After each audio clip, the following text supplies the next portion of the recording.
बालन सरकार आज ग्यासको अभावमा हेर्नुहोस् त यी निर्दोष बोट बिरुवाहरूले ज्यान गुमाउनु परेको छ। यसरी यी सिसौहरू उम्रिन त आफै उम्रेका थिए, यो बगरमा उम्रेर यसो यहाँ भयो भने शीतल ताप्न हुन्छ, अलिक ठुलो भयो भने केहीमा काम आउँछ भनेर जोगाएर राखेको थिएँ। यहाँनिर अलिक परतिर मेरो डेरी छ।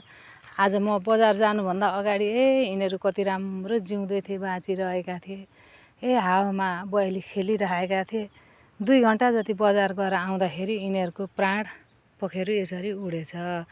यो चाहिँ यो कम्पाउन्डभित्रको हो। अनि हेर्नु कोही आधी काटेर लगेका छन्, कोही के गरेका छन्, कोही गिडाका छन्। अनि यहाँनिर बोट बिरुवा थिएन म आउनुभन्दा अगाडि।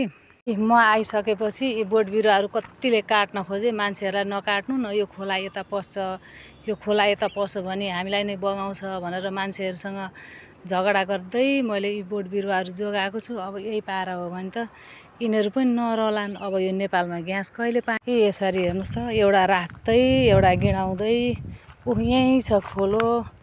अलि खोलोभन्दा 5-10 पाइला पछाडि बस्ती छ।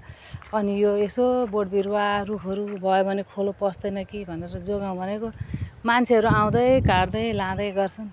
यही पारा हो भने त अब यो 1-2 दिनमा सकिहाल्छ होला नि। यसरी आएर काट्दै म यहाँ घरमा हुँदा र देख्दाखेरि चाहिँ नकाट्नु है, खोलो हाम्रैतिर आउँछ भनेर म मान्छेहरूलाई गाली गर्छु। यसरी एकैछिनमा ध्वस्त पारेर यो कम्पाउन्डभित्रको पनि 5-10 बोट लगेछन्।